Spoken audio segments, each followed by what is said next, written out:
What's up? This is Josiah. Welcome to the channel. And I'm here with my new friend, Eddie, here in South Africa. And here we just talk about film production, connecting filmmakers, and equipping the next generation with what they need to know to get started in their film careers, whether you're a director, writer, actor, whether you're a production assistant.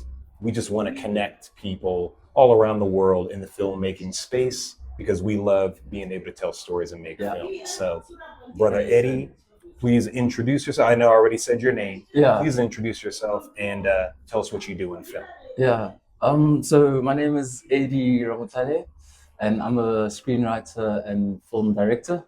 And I've also, done a bit of some production coordinating, production managing, along the way.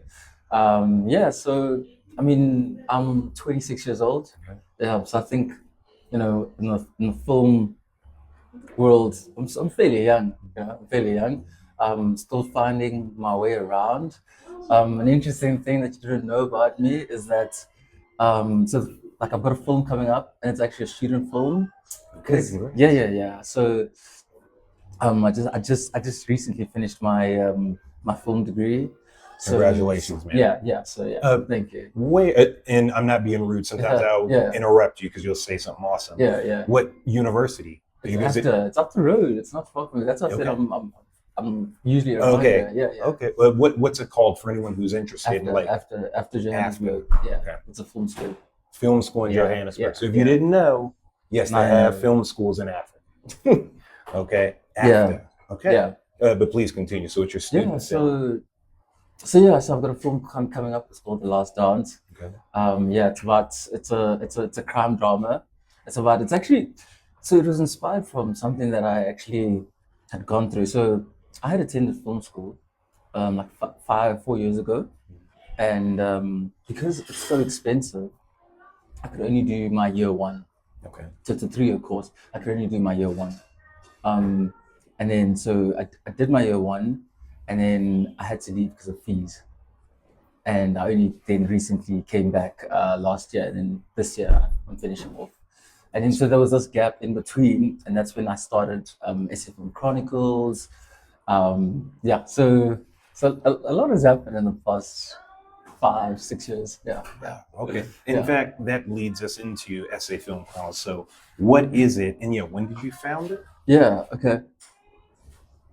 So SA Film Chronicles is a media publication where we do press junkets, red carpet interviews, exclusive interviews, one-on-one interviews similar to this one.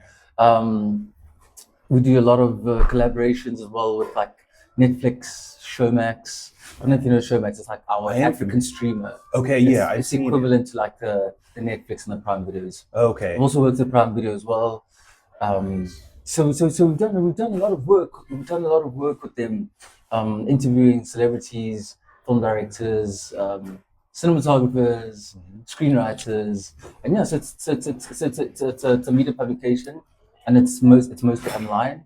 So you can find us on YouTube, on Instagram, Facebook, Twitter, or X now. It's called X. I know, right? And also like on some podcasting, Apple Podcast, Spotify. Yeah, so that's where you can find a lot of our work. Yeah. Awesome.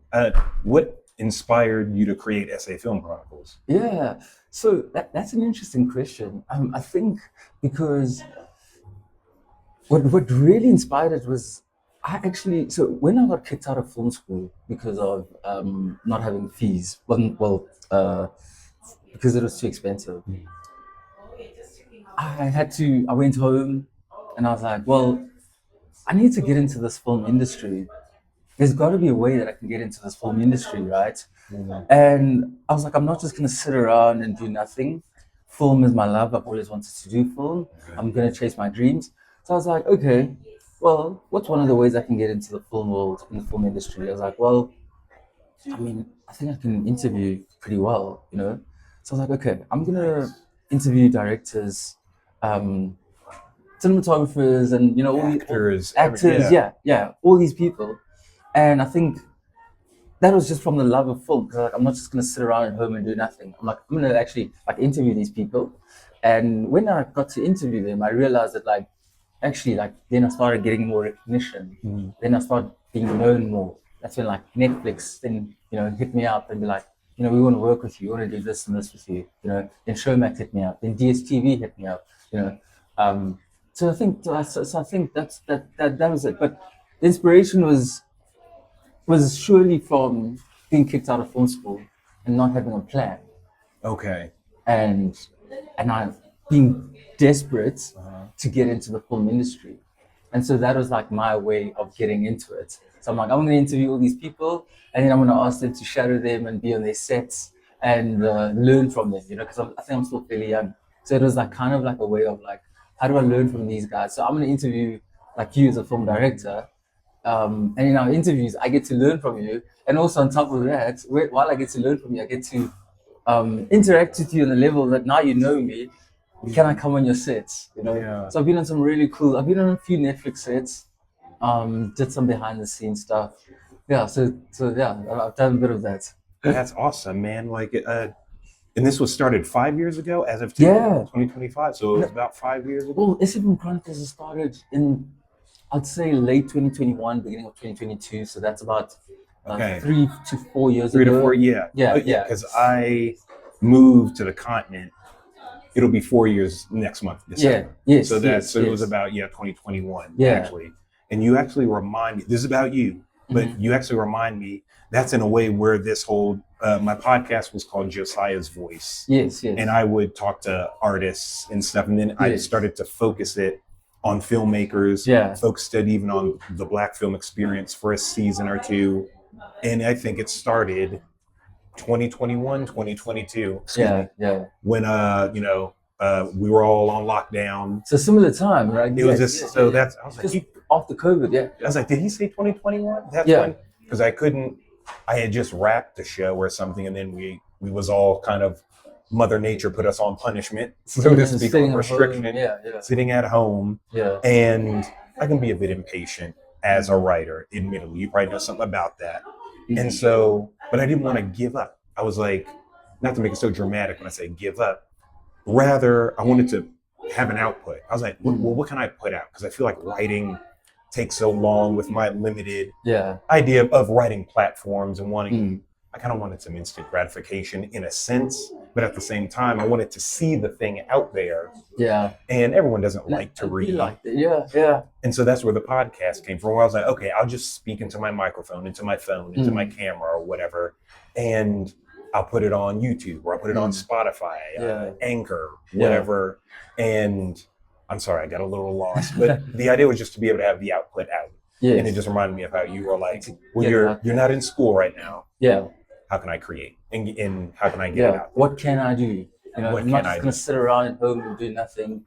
How can I create my own opportunities? Yes. I think for me, that was always a big thing of, because even getting into filmmaking, I think like my family, my parents, they didn't really understand, like, why are you going to film? That's not really a proper job, Sure. I don't know what it's like in America, but in South Africa, it's more like a corporate job, like a 9 to 5. Okay.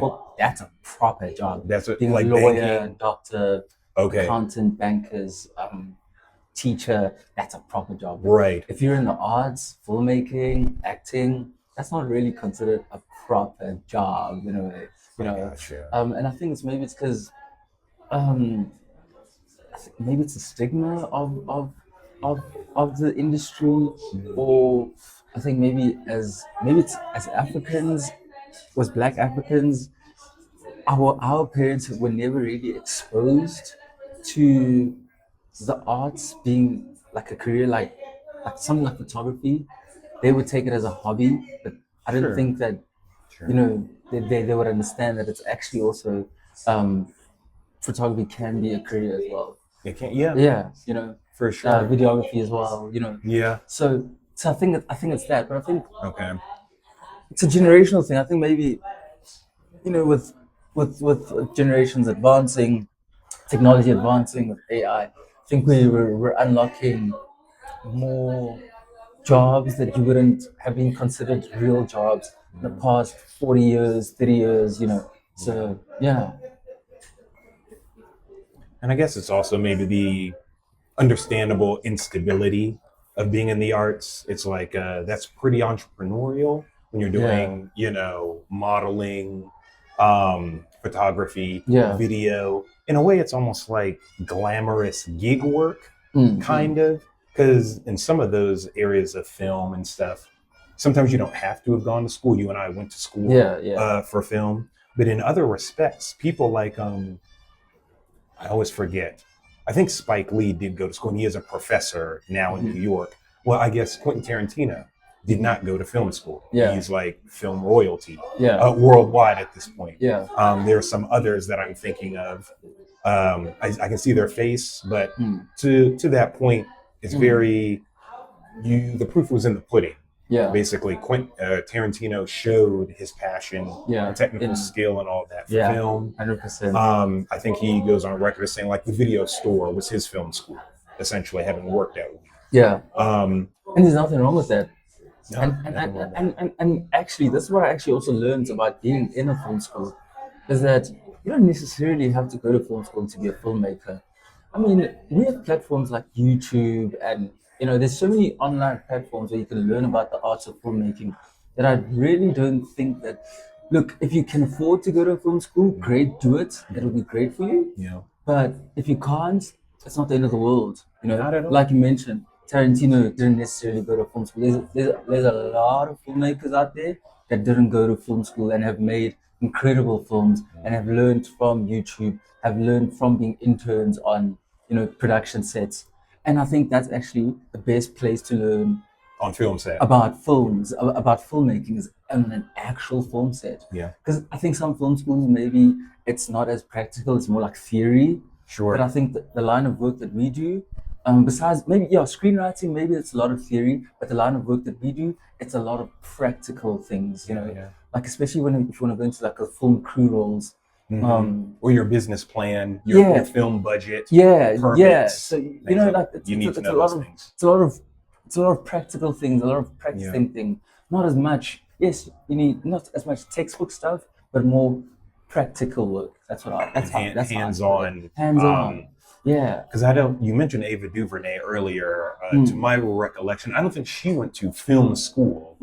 I think she went to school for something else, and it turned into her. She had a great, I think, PR career first. Working with filmmakers and other influential people, as I recall. And then she remembered, but I always wanted to direct films. And I think from interviewing and/or wrangling and working with a lot of influential people in Hollywood, as her PR career went up, she began to connect with other people. As I loosely recall, correct us in the comments or in whatever work that shows up. But that was my loose understanding, that she looked at what they were doing when she showed up on film sets as well. And she felt like she was like, this is where people need to be. I could do this because now I'm seeing the director do it. I'm seeing that. So that's where you learn. That's where you learn. That's the heart of it. That's where you need to be. Is that what you would say to people? I'm jumping actually ahead in one of my questions. Is that what you would say to a young South African filmmaker who wants to take their career to the next level or even get started? Sometimes the hardest thing is just knowing how to get started. And I can ask you that later. Would that be your advice? Would you add anything else to that? You know what I would say? Hey, I'd say if you're a young filmmaker in South Africa looking to start off, the opportunities are far and few in the beginning, right? I don't know if you know this, but in South Africa, like our unemployment rate is very high. There's a lot of young people that are unemployed, especially the youth. So what I would say to them is just shoot. Shoot something. A lot of us own. You've got a phone. You've got an iPhone. This has got a quality camera. Press record. You don't have to have this or something. A cinema camera or an RE or Sony. You've got it right here in your pocket. Just pick it up and start documenting things. Start shooting. That's how you start. This is where I started as well. Even with before SA Film Chronicles, I used to do a lot of movie reviews on YouTube. Movie reviews. And I didn't really have much. I just had my phone. I put my phone on a ring light and I'd press record and I'd You know, You start talking and just talk say what your I, impressions. yeah, what I think about the film and put it up on YouTube. And Yeah. I mean, look where it's got me now. So you know, we all start somewhere. So the whole point is just you need to just start, just press record and start. Yeah. Wow, yeah, that's or when you're screaming, I look right pretty ancient. What is that? A pen and paper? But I think Spike Lee. In fact, I saved it on Instagram somewhere. He doesn't. I don't know that he does it anymore. Yeah. But did you know? Did you care? I think he wrote "Do the Right Thing" by hand. I think, and I think there are photos that he took that are circulating on film internet. Basically, I think I have it on Threads or Twitter X or something like that. But it's use your phone, use your pen and pad. Yeah.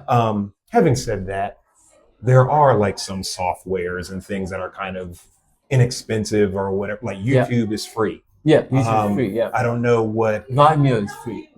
Exactly. Yeah. They've got all types of apps on your phone and things like that. And these phones just keep upgrading and upgrading. Yeah. It's starting to sound like we have no excuse if we ask you. There's no excuse. Because you're very much a go-getter. Pardon? You're very much a go-getter. Yeah, you've got to look. I always put my mind to something, and I'm like, this is what I want to do, and I will do it, even though there's been many setbacks, and there will be setbacks, and that's life. There's hurdles, But you've got to just know what you want and go get what you want. Your dreams can never be too big. Never too big. Your dreams can never be too big. Dream bigger, and keep chasing your dreams. Yeah. Wonderful. Here, let me see. What do we have next? Is there anything more you would say as to why you created SA Film Chronicles? Yeah, absolutely. So I really felt that our South African filmmakers and actors weren't appreciated and given the spotlight that they deserve. So the media landscape of the film industry in South Africa, it's I wouldn't say it's non-existent, but it's not really there. In America, you guys have the Hollywood Reporter, Variety, Deadline, GQ, really all of them, GQ, because people are doing brand deals as well. Even Fox News, like one of my favorite Fox News film and TV presenters is Jake. His channel is called Jake Takes. What's his surname? Jake Takes. He does some really. He inspires me. That's who I look up to. Jake Takes. Jake Takes. His YouTube channel, Jake Takes. He does press junkets. He does all the Hollywood films, and he does all these interviews with the actors and those guys. So yeah. Nice. But just back on my point that I really felt. So I looked at the American, and I'll reference America a lot, in our conversation, because that's where a lot of people aim to be. The Hollywood dream in South Africa. We get it. We have a Hollywood dream. But yeah, so I looked at the American landscape of media in film, and I'm like, we don't really have it in South Africa. And I'm like, our directors and actors aren't really appreciated, and it was kind of sad for me to be like, who's giving them the spotlight? Who's appreciating these people, From a media, yes, like you said, Hollywood Reporter. So so South Africa we at the really time have that. didn't really have platforms to elevate your film industry, your actors, your directors, so that people knew she made this movie. He made. So people would know the film, but they don't know the face of the film. So there was no accessibility. No online accessibility. Yeah, there was maybe one or two platforms, but it wasn't really out there. Like you said, we've got a Hollywood Reporter. We got the round tables. You guys have a whole kind of ecosystem. There you go. You guys have an ecosystem. But in South Africa, we don't really have that. Okay. That was part of why I started it. So I was like, I'm going to shine a spotlight on these amazing people that are doing this amazing work, and I'm going to show the world that these are the people that are doing this series and this film, and they deserve the recognition, and this is how they make it. This is how they made the show, or they made this film, and just taking them into, also going into the person of who is this director, where did they grow up? Where did Their profile. Yeah, their profiling as Yeah. well. Yeah. Find that So, connectability. yeah, because that was the whole aim of SA Film Chronicles, is to connect the South African viewers to the films, but not only to the films, but to the makers of those films. It's to create that connection and that bond. Yeah. That was the whole point of, or one of the reasons why it had started. So you know what? Then what makes South SA Film Chronicles so unique? I think the main thing that makes us unique from a media publication perspective is that we focus strictly on South African films and TV series. We don't cover anything else. So I think we've got our own niche and target audience, and I think that's an aspect of it that I would say makes it unique and different from anybody else. Because a lot of other publications that we have in South Africa are more like news publications and they do like politics and they do a lot of genre, not just entertainment. So if you could categorize us, I'd say we do entertainment, but a lot of other publications, they do like, entertainment, technology, politics, innovation. They cover it's a whole general news publication thing. But with SA Film Chronicles, we're very unique. We only cover film and TV in South Africa, not even internationally. So we only do in South Africa. Yeah, and then I would also say, being an online platform. Also, what also makes it unique in South Africa is that I feel that South African film media is probably about 10 years, if not more, behind America.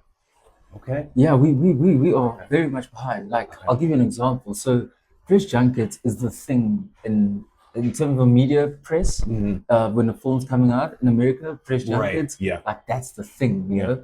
But in South Africa, it's not a thing. It's not really known. It's only, I think, maybe my platform, SA Film Chronicles, is probably the only people that are doing it. But you. So I've seen, because my family enjoys a lot of African cinema, and South Africa, there's no exception there. We enjoy a lot of you guys' films too. But we know because we just turned on Netflix. Yes. So how do people know, certainly in South Africa, how do you know when a movie's is just because you were in the theater already, or how do you know when a movie's like is out? Yeah, because it's like there's not that everyone's following some type of red carpet premiere. Yeah. But people who are, my loose understanding is people invited to these premieres and these parties. Yeah. And these it's marketing. Yeah. So I'm not in your field as much, but it's like it is marketing. So the problem we have, which is a big problem, is that the marketing of our films in South Africa, it's bad. We wouldn't really market our films as well, and that goes down to budget for the films. I think a lot of producers, a lot of producers would rather prioritize budget for pre-production and the actual production, and even post-production. But on the marketing side, those budgets really are the first to get cut. If anything, if a production had to cut a budget, they would start at the marketing and cut this budget. So that's why there will be an incredible variety of South African films out there, but people don't know about them. And it really makes me sad to be like, why aren't our films marketed as much? So I would say, budget or money, that would be the one thing, sadly. And I think that would be the main thing. But that's why there's platforms like SA Film Chronicles where you can send your press releases and those type of things, and that we would put your trailer. You'd send us your trailer, and we'd post it out there for you on our Instagram. You'd ask for the interviews, and would do interviews with a cast or the crew of that specific film. So I guess you'd say it also, we kind of are also a marketing business to a certain extent, because we do promote films and we promote filmmakers. So I would say so. But actually, to just touch back on the question that you asked me earlier on, about also starting SA Film Chronicles, or why I started it. So the marketing thing has always been a problem that we've faced in South Africa, right? About marketing of our films. So I would just always thought to myself, and I was like, it's just really, it would be sad for me to have a film coming out and nobody to promote it. And I was like, I would want to promote my own films through my own platform. You know, I don't want to have to rely on someone to be promoting my film, especially in a country where the marketing of films is not as great. So that was one of the inspirations to be like, when I start making movies, I'm gonna market and market my own films through this platform. So it's kind of Okay. so it's kind of like a You created your own media beneficial company yeah in that regard. The yeah whole everything, because yeah word of mouth and marketing online, yeah physically with other, collaborating with other brands and things of that nature. yeah It's like you're trying to get the word out, absolutely. and that's so important. Any idea why the marketing isn't up to par, in your opinion? Like, why do you think that that marketing budget gets cut? I just think that the reality is that getting funding for films in our country is extremely difficult. Okay. I mean, that's making movies is Sure. very expensive. Yeah. You need millions. So I think that's the reason, is that accessing such money is already so difficult. And once you do get those, I mean, there are funding platforms, but once you do get that money, it's a thing of like, now, yes, let's just say you had a budget of like, I don't know, 100 million, but like now you only get given 30 million. Now you're gonna make something happen out of that amount. So it's sad that marketing isn't really a priority. I don't really know the main real reasons for that. Okay. But it's just sad that, like, what I do know is that marketing is one of the first departments that gets cut. The budget that gets cut. Yeah. Gotcha. So we're hoping that that's going to change, and SA Film Chronicles is one such vehicle to help that change. Absolutely. You can, and repeat again, when people come to SA Film Chronicles, what can they expect when they present their trailer or whatever to you? Yeah, well, I mean, they can expect us to, of course, if their work is up to standard. Okay. Because with SA Film Chronicles, we're very quality conscious. You have a screening process. Yeah, screening, or we call it vetting. I don't know if in America you guys would call it vetting as well. So of course, to see that, okay, this is legit. The producer, ownership of the film, that you guys, who's going to be. Is it the streamer?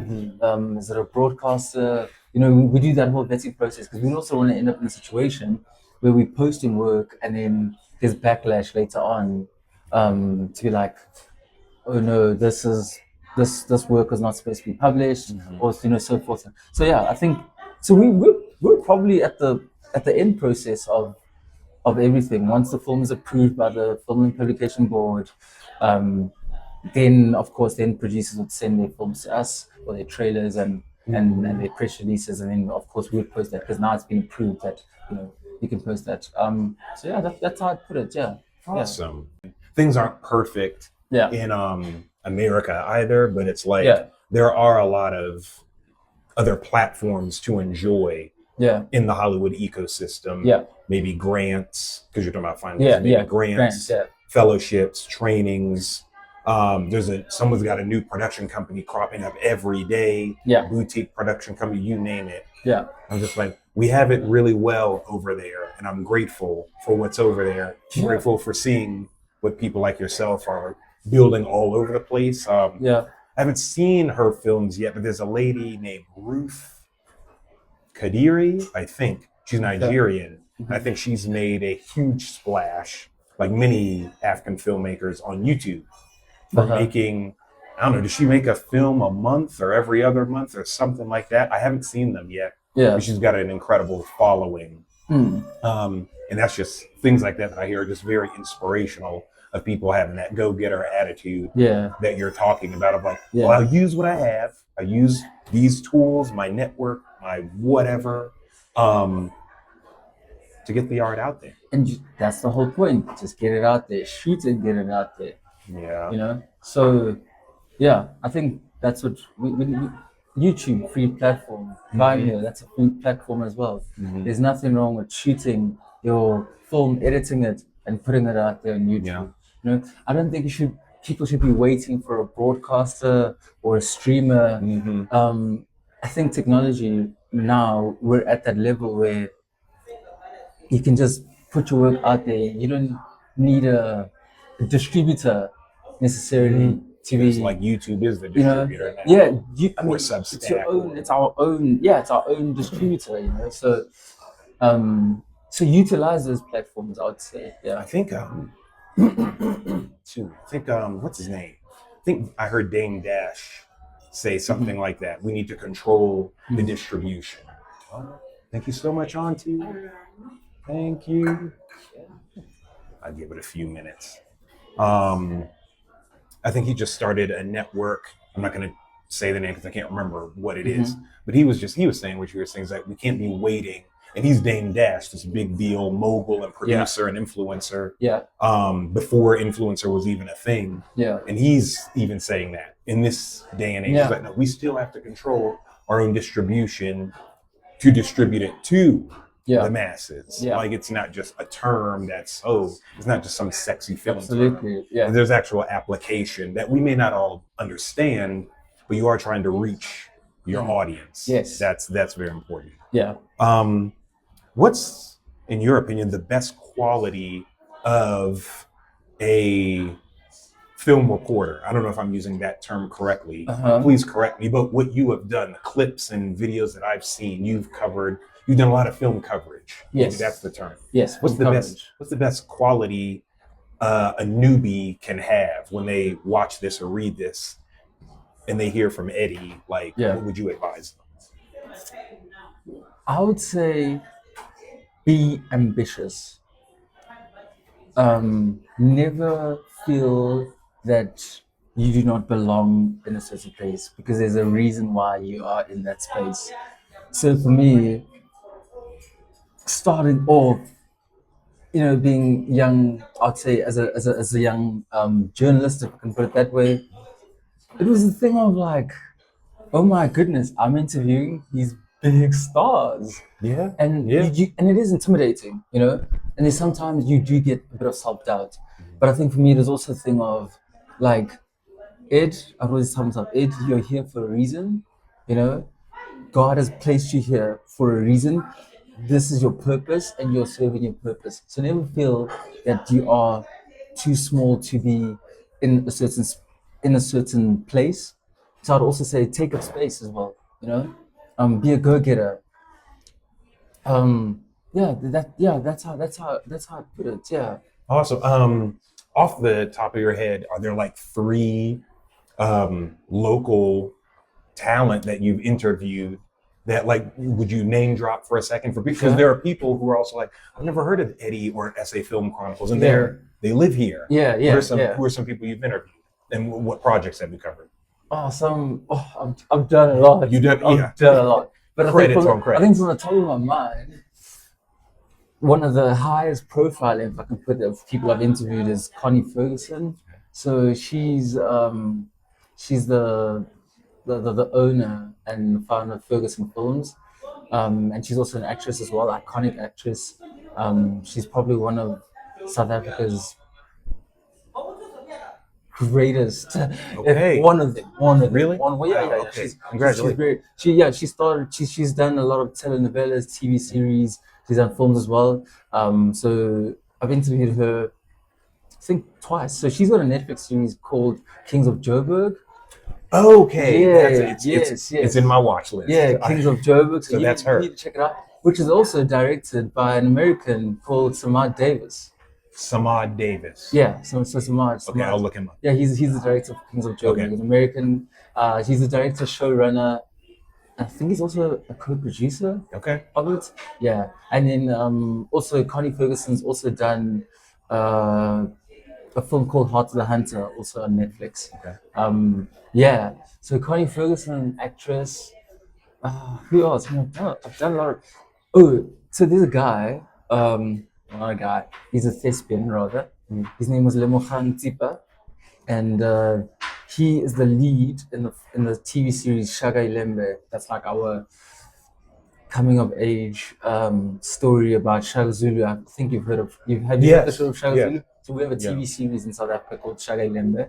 They're currently shooting season 3 of it actually. and Lemogang is the lead. He's the lead actor. Okay. Yeah, he's the lead I actor. saw the I originally saw this. Was it 70s or 80s version? Oh yeah, that's the older one with Yeah, Henry that's Taylor. yeah. So I've seen that. You've seen that one, Yeah. But there's a modern one. There's a now. modern one right now. TV Awesome. series, Okay. 13 parts TV series. Nice. Season 2 just premiered.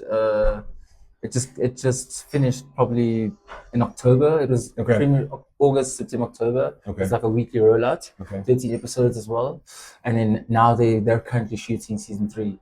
Nice. Of that series. So yeah, then who would the third person be? I would then say okay, Tapelo Mokoena. Yeah. Okay. Yeah. He's like, I call him Mr. Netflix South Africa. He's featured on so many Netflix shows. I mean, recently he's done Bad Influencer. He's a Blood and Water. I've been meaning to watch that. Yeah, Fatal Seduction. My girlfriend watched that. Yeah. So he's in those shows as well. Wow. Yeah. Tapelo. Really love him to bits. That's amazing. Yeah. Wow. Yeah. And then before we move on to the next one, what advice would you give to a newbie? Practical advice to get onto the red carpet or to get into the premiere.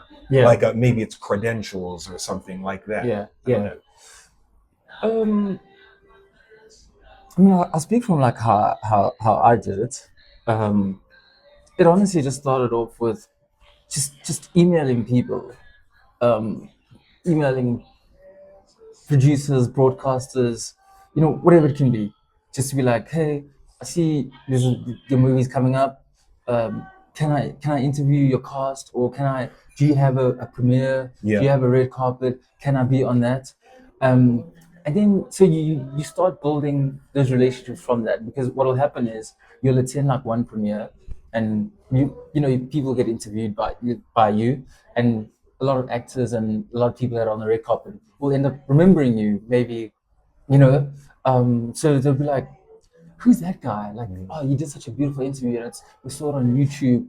And then now it's a word of mouth thing of like, oh, did you see those guys from SA Film Chronicles? They do red carpet interviews. Then from there, a lot of more other people start contacting you. Okay.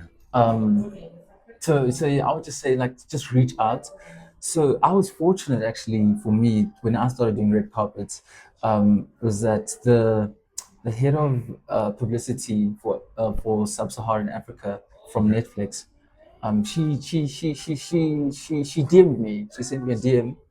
And was like telling me that, like, oh, I love your platform, I like what you do, would you come to the premiere for the film was at that time Silverstone Siege. That was the first red carpet. Oh, I've seen that. Yeah, actually, Silverstone Siege. It's also on Netflix. Yes. About it was it the 70s? Yeah, well, yeah, kind of like in the 80s, and or then the 80s. The bank robbery. It's a heist film. The heist film. Gotcha. Yeah. Okay. That was Silverstone Siege.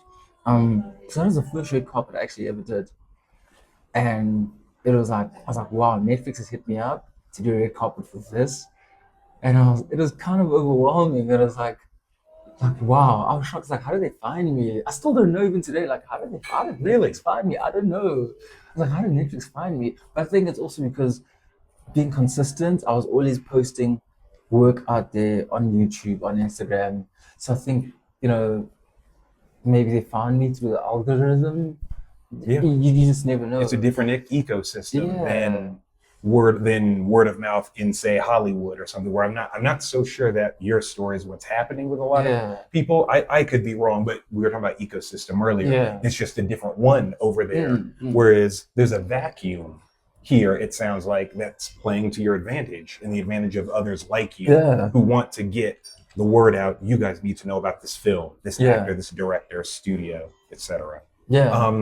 How do, even more practical, in your experience, I want to do what Eddie does or what he did. How do I reach out? Where do I find their email or their? Yeah. I'm on Instagram all day. What's email? Or something. Yeah. So I think what I'd say definitely is that you just need to be prepared to get a lot of rejection and also being ignored and blue ticked. That's just the nature of it, But so the direction that I tell a lot of people to go in is that example, I'm gonna use Showmax for an example, right? A lot of people, if they want to do work or cover press or media for Showmax, would just go onto Instagram and just DM us for Showmax account. The likeliness of them responding to you is very low, or even they would send an email to Showmax. The likeliness of that is very minimal of them responding to you. It's very unlikely because they get a lot of emails and a lot of queries every single day. So what I would say for you to do is you need to find out who does the marketing or who handles the media, who's the media liaison of that specific company or that publication or that streamer or broadcaster, to do research on that. And once you find who does that, then you contact that person directly because the likeliness of them to respond to you is higher than you just approaching a general broadcaster or streamer. So you need to find the specific person in that department. So it's a lot of research. Gotcha. Okay. Thank you for that. You said you just directed your first film? Or your First, it's my second short film. Awesome. Second short film. Yeah, Congratulations. it's a student short film. Yeah. Congratulations. Yes, thank you. Well, you know what? Even if you're a young filmmaker, it doesn't matter because a lot of young filmmakers are going to watch this, are going to read it. Yeah. What's the best quality in your experience of a successful director? And in this case, maybe it can be, it's a project, beginning, middle to end. Yeah. And then premiere somewhere. Maybe Yeah. it's here at the Bioscope. Maybe Yeah. it's on YouTube. Maybe it's both. Yeah. What's the best quality a new director can have to complete their film and show it, in your opinion? Oh, I love this question. I really love this question. So I Thank think I try. so I think the best quality for a director, actually, let's rephrase it. I think what determines the best director for me, a great director for me is determined by their crew.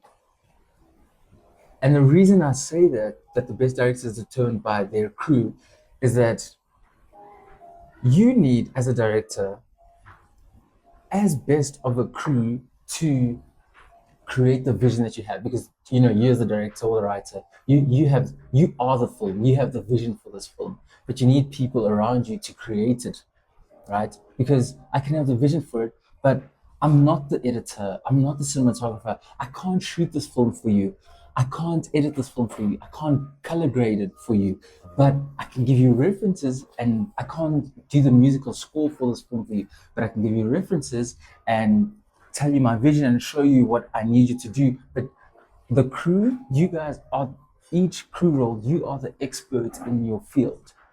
My knowledge about music production is not as great as a music composer is, but when I'm creating this film, I can tell you that this is the look and feel and the tone that I want for this film.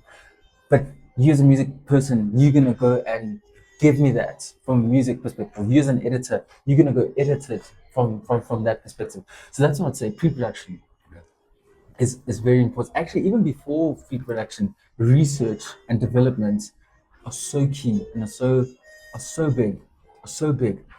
Take your time in creating.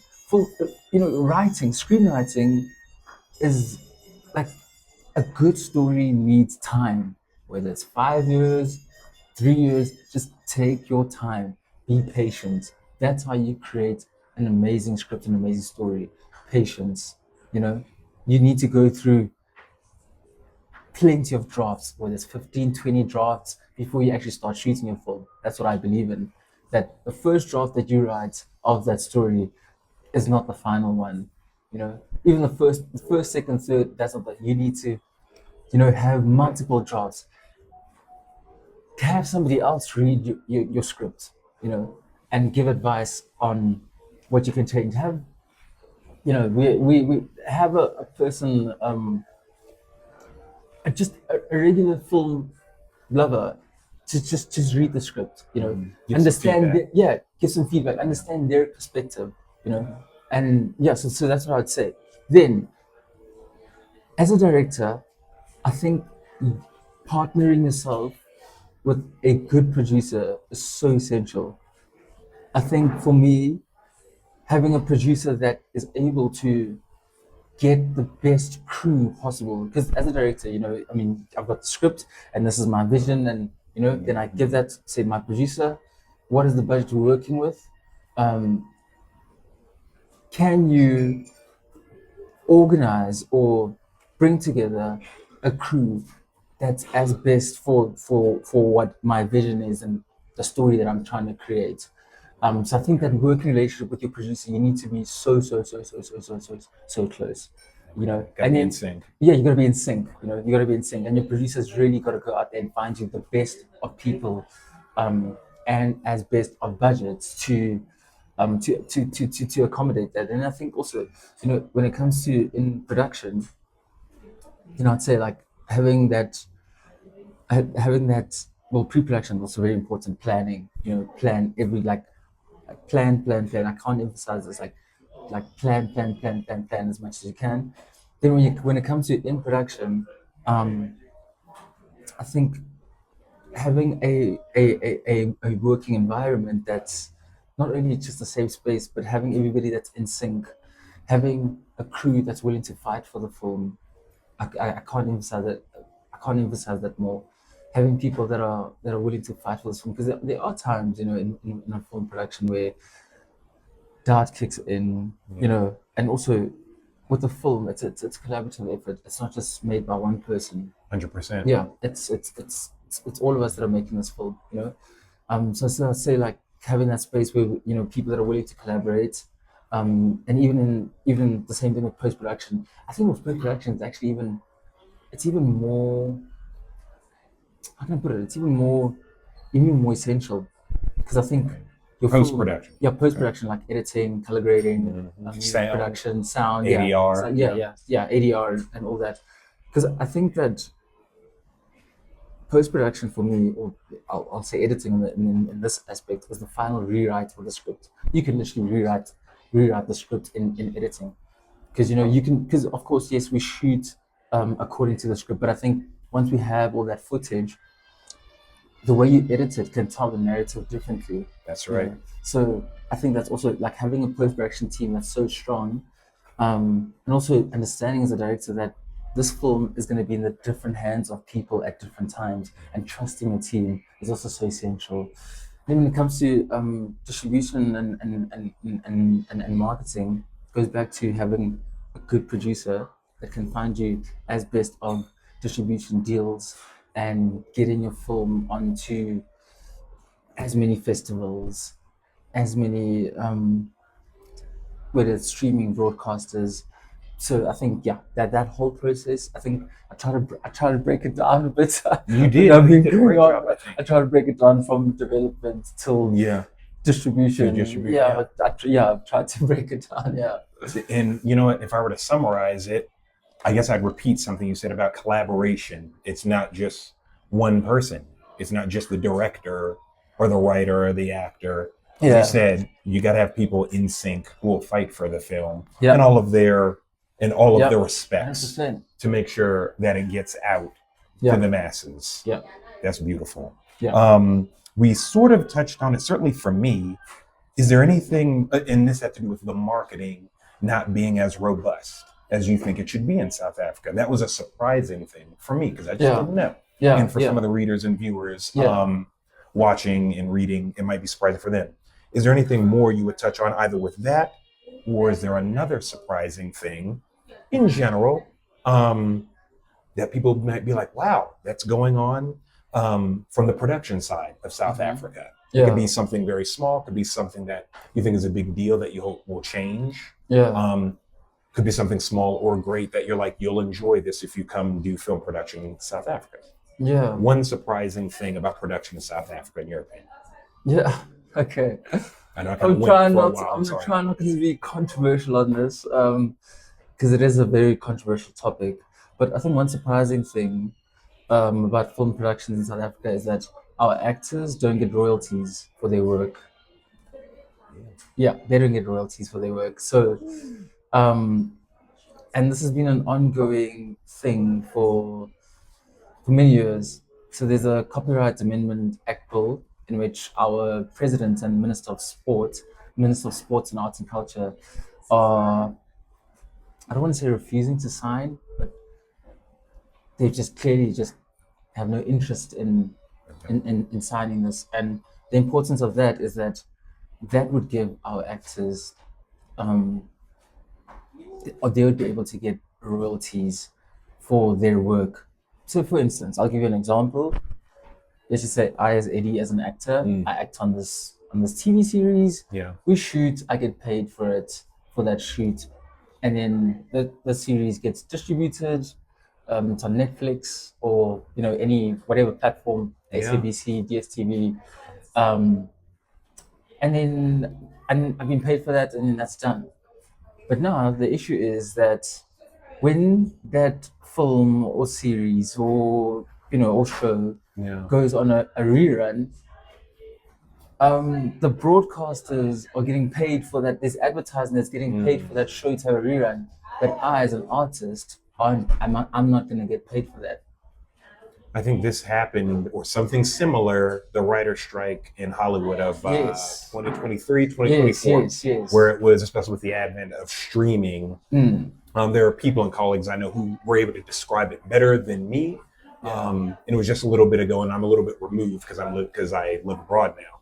But it sounds like it was the same thing, where a lot of people didn't realize that, especially with streaming being so popular, certainly in the United States, in that context, a lot of actors weren't being paid a lot. Like, you see them on the red carpet and this and that. They have to pay their whole team.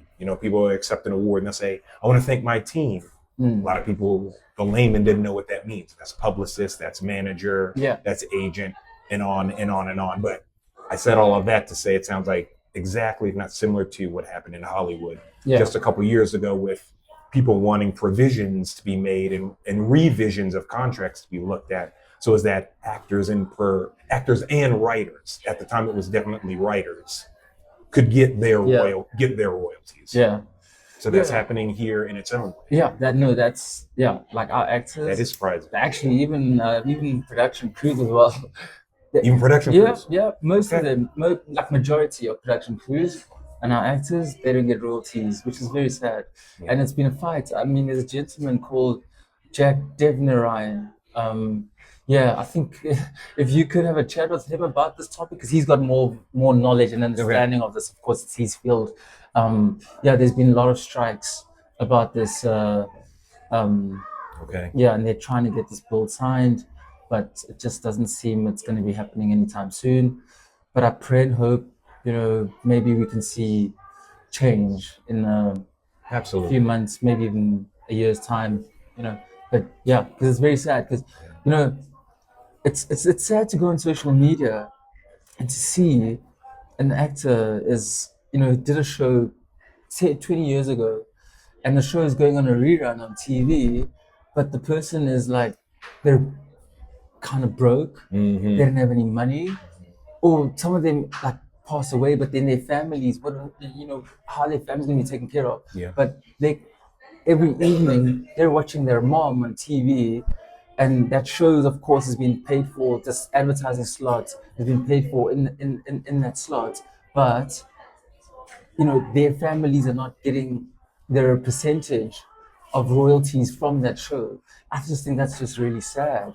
I think so. I think that's just really sad. Yeah. And I hope that can change, because then you become, as we know, you create these what are they called? Parasocial relationships. Yeah. Where especially you're talking about TV a lot. We've been talking about TV a lot.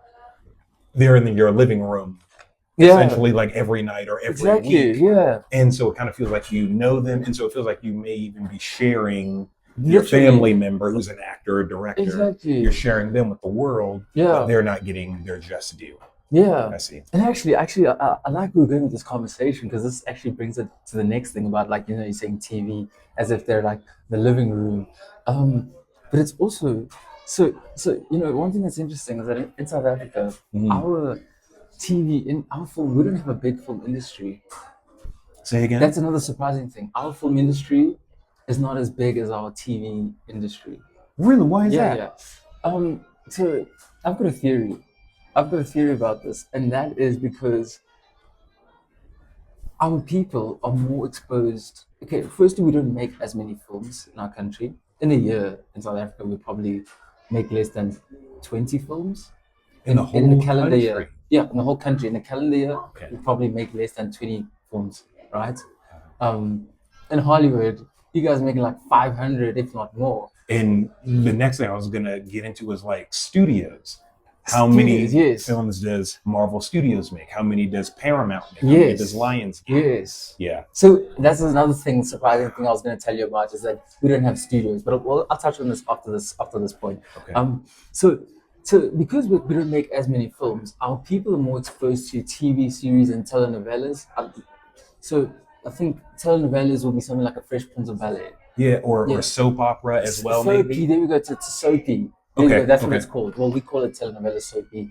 So, yeah. So soapies, right? Okay. So our people are more exposed to that, which means that they're inclined to be more in love with a TV, with a soapy, because you're tuning on when you turn on the TV every day. Yeah. You're seeing these people. They're kind of, you know their personality. You love their character. They're kind of part of your family. Every single night they've infiltrated your living room. But with a film comes like once every 3 years, you know what I'm saying? It's a once-off thing. But with a telenovela or a TV soapy, it's an ongoing thing. Yeah. For like 2-3 years before that season ends or something like that. But a film is like a once-off thing unless there's a sequel of it. So I think that's the difference of why our country is more a TV soapy loving country than a film loving country. Oh, interesting. Yeah. That's very interesting. Okay. Then the studios thing. Yeah. Which is another surprising thing, I think, is that we didn't have studios in South Africa. Yeah, we didn't have like a Tyler Perry Studios, Marvel Studios, Warner Bros. Because we've got studios that are, my bad for interrupting. Yeah. We have studios now that are like 100 years old. I think Disney might be 100 years. Paramount, we don't Universal. Have we don't have that. So we have production companies. You have production companies. Yeah, we have production companies. We don't have studios. Gotcha. And that's interesting also because, sorry, I know we're all over the place. But it's like, one of the things you can rely on studios for is one of the most important is space. Yeah. Like, you could build this and props and stuff in a space that you control as the studio head or whatever. Or if you want, you can outsource to downtown, where are we, Rosebank or something, area or something, go on location, as they say. But if you can't go on location because of time and because of money, of course, you have a studio space. Oh, we built the bioscope already, so we'll just go there. Yeah, so we don't have studios of that. The only studios we have is a place where like you can rent to shoot there. So it's an independently owned thing. Okay. For like renting it, but it's not an actual studio. It's like a formal studio, like a Warner Bros. And those stuff. We don't have that here, sadly. Okay. But the good thing of why I would say maybe people should invest and come to shoot in South or come to South Africa or look forward to if they want to work in South Africa is that what's interesting now is that so I don't know if you know Canal Plus. It's a French broadcasting company. Not familiar. Yeah, it's a French broadcasting company.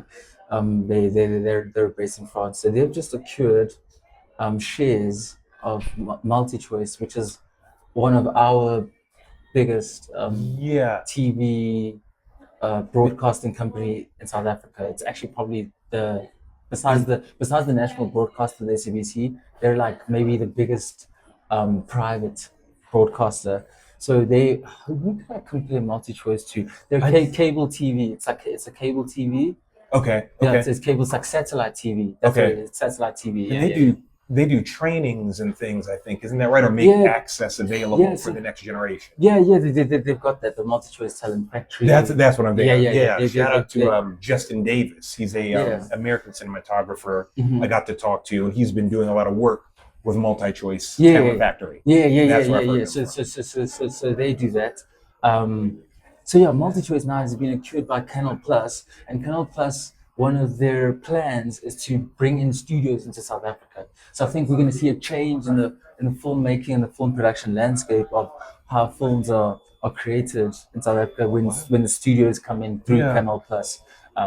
So And I'm you- looking forward to that. Yeah. You've definitely got the land We- because that's real estate. you know. Well, that's a controversial one. We've got Fair the enough. land, Fair enough. but who is the land owned by? Fair enough. Yeah, We so- get into deep, rich South African history Yes, in that yes, regard. yes, I've had the opportunity to travel around and do a couple of reserves and things. Yeah, Your country is beautiful, yeah, fertile, amazing landscape. And if you're going to talk about studios, yeah, however it goes is how it goes. You do need land. Like these are like small cities. yeah, When you yeah, think of a film studio and yeah, what they could offer space-wise. yeah, But as you were saying, absolutely. But now the problem with that is the land ownership. Okay. 75% of our land is owned by that's a lot. not to. I don't want to make it like sound racist or anything like that, but it's owned by white Europeans. But then when you look at South Africa, the population that we have in our country is that you could say 70% of our population are black Africans. right. But why aren't we owning majority of the land?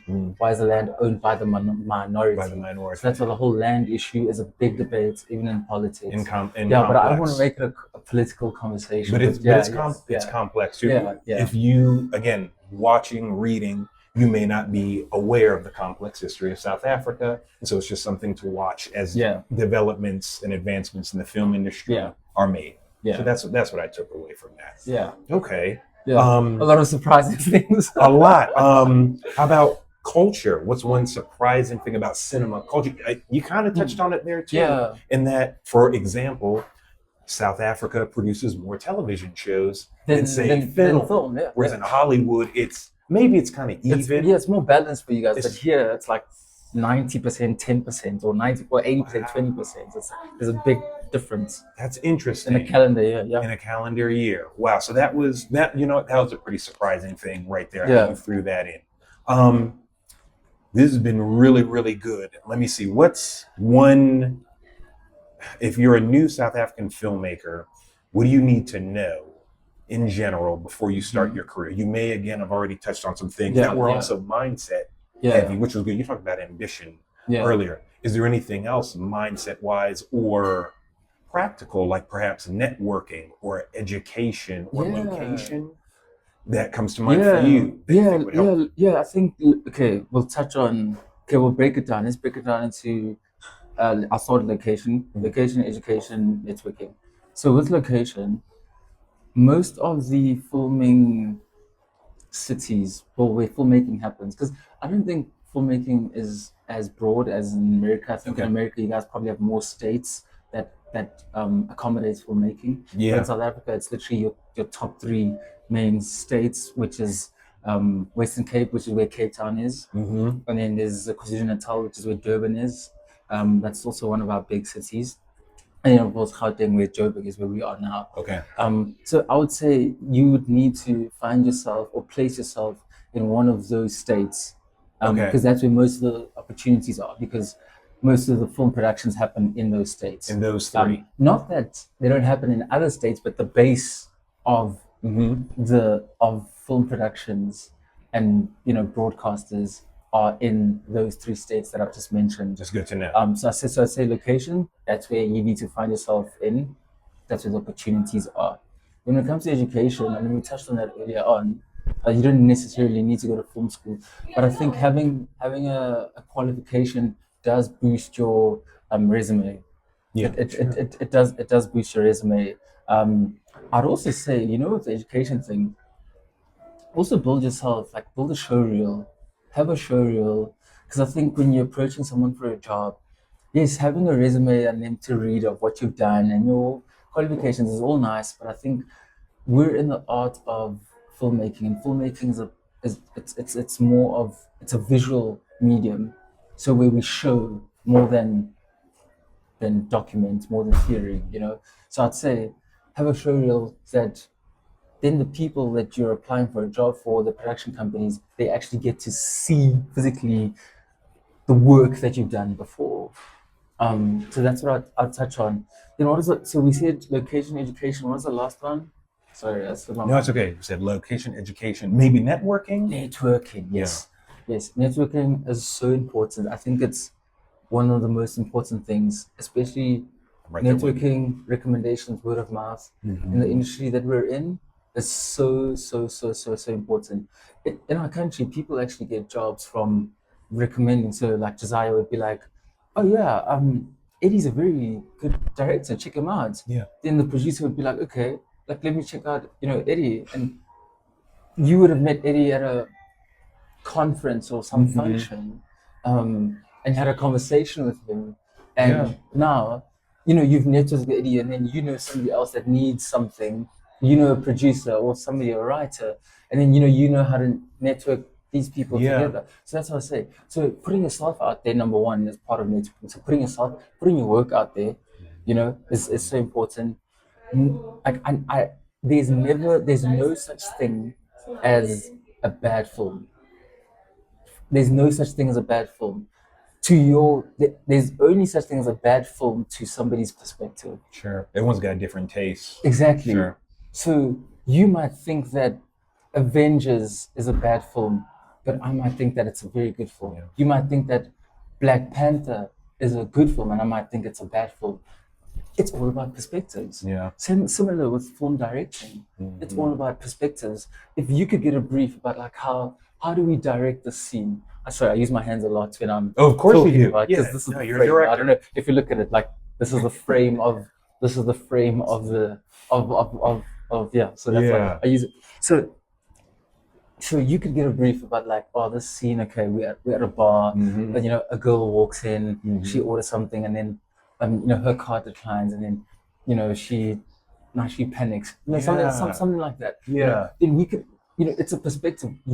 I could say, okay, this is how, with my work with my cinematographer, I'd be like, this is how I want to shoot this. Okay, we're gonna get a wide establishing shot of her walking this because the meaning of this. Then we have the production design putting up photos over there because that's the meaning for that. And then we can have a different angle. Exactly. So I'm more the technical director. I like to Okay. tell through frames. Like I like to tell my stories through frames. Maybe close-ups, Yeah, mediums, tracking. I like to formulate my shot list like that. That's my perspective of how I see that scene or that film, right? You might have a different perspective of that. You might say, no, that's not going to work in here. Let's take it outside. So we're going to have a camera on a drone on the outside, a drone flying above in the courtyard or to something, establish the location that we're in.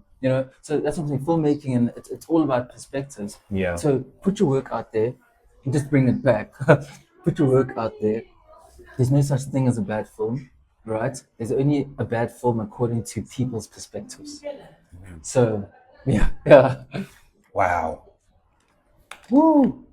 Eddie, this has been fantastic. I've gotten an education. I hope everyone who reads and watches this gets an education, especially your native South African newbie filmmakers. You're like, how do I get started in this? How do I do this it could be on any side of the camera. It could be on any relationship with the talent, whatever. But I think you really broke down both in mindset and in practicality, especially ending with networking there, how important just getting started is and what's available.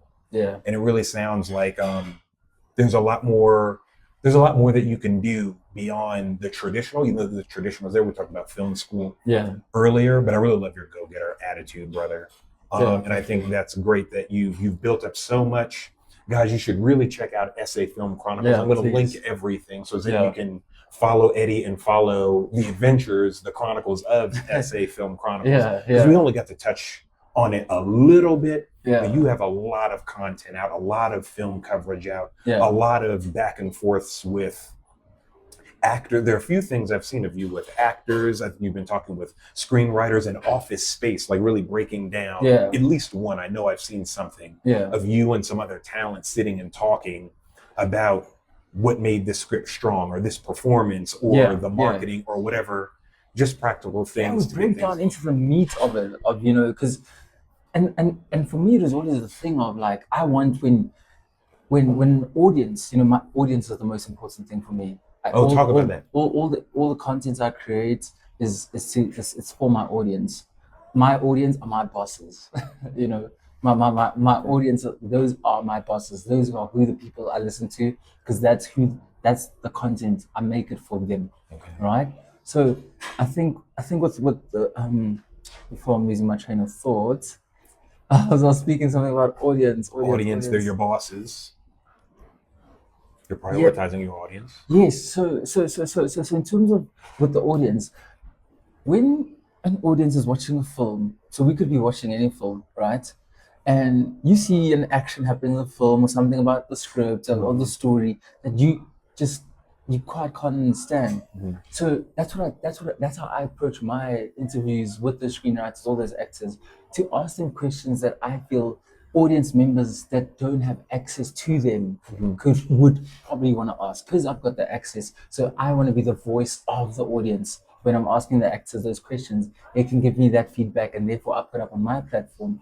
And then that's when then the audience can actually understand of like, oh, why did this actor shoot this person in the scene? What is the writer's intention behind that? You know, how did that move the story forward? What is the motivation for that?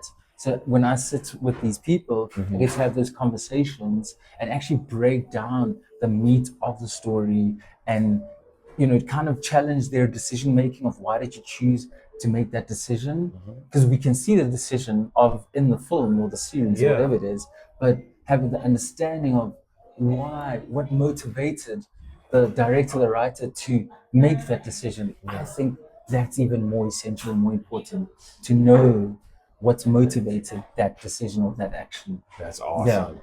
You said your audience is your boss. The audience is my boss. That's awesome. Yeah. Man. So the people that watch my content, those are my bosses. Nice. Those are the people that I listen to.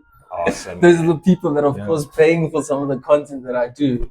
So yes, that's awesome. So it's still collaborative. It's not just who was on set. Yeah. It's actually the relationship with the audience as well. Yeah. Like I was talking about that lady Ruth over in Nigeria, and how she's cultivating her audience, and then how you're cultivating your audience here in your native Joburg. Yeah. I think that's awesome, man.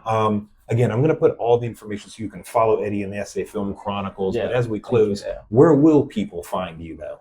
Yeah. What platforms? Yeah. So for me, okay. So there's two platforms. So there's SA Film Chronicles, which is available on Facebook, Instagram, and then X, and YouTube, and then also on podcasting platforms, Spotify, Apple Podcasts. Those are the main places you can find SA Film Chronicles. And then with me, you can find me on Instagram and Twitter, or X. We still call it Twitter sometimes. Twitter X? Yeah. And that's at Eddie _Ramohlale. Yeah. So that's where people can find me. Yeah. And then also, I don't know when you're gonna upload this, but I would also say that I've got a film coming up. It's called The Last Dance, and it was inspired from Michael B. Jordan's. The name is inspired. So not the film, but the name. The Last Dance is inspired from the documentary, and Michael B. Jordan's Netflix one, The Last Dance. I don't know the documentary about the Bulls, Chicago Bulls. Chicago Bulls. Because he's named after Scottie Pippen. The Dream Team. Michael Jordan. Dennis Rodman. Dennis Rodman. So that's actually sitting on. So that's where the name was inspired from, but the actual, so what the film is about, it's about this. It's based on the Fees Must Fall movement. So in South Africa, we back in 2015 we had a Fees Must Fall movement where a lot of university students from underprivileged backgrounds couldn't afford university fees and were denied access to education because they couldn't afford funding, and I really was against that as well, because why should a child be denied the right of education just because that they can't afford? Why isn't there measures in place, for like grants in place to access funding for these students to get an education? It's now we do have it. It's fairly so and so, but yeah, it's based from that, and it's about this young girl who was on a bursary, and now there's a shortfall on her bursary, and that's basically restricting her from graduating.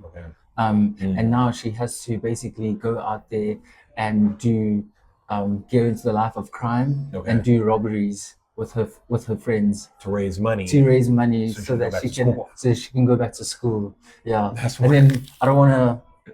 We won't spoil it. Yeah, Right? it's a short film and it's 12 minutes long. So Okay. yeah, so I just told you the first and the second act. I don't want to tell you what else Awesome. happens, but yeah, that's What's the world coming to? You got to rob banks to go to school. Yeah, so they do like some robberies and some heists. Okay. Yeah, It sounds fun. Man. Yeah, it's a crime drama. Yeah. I hope you enjoyed. I love seeing your stills on Instagram. Oh, it was training. Like even Sure. I mean, I just finished my locked cut for post production. I just finished yesterday, and like Awesome, bro. when I got home, like I just passed out. That's why I couldn't respond to you late because I woke up much Oh, later. good. So I got home, I passed out. It's been exhausted. I've been in post production for about 2 months now. Okay. So yeah, Awesome. So I'm really excited for the film. I'm excited to see it.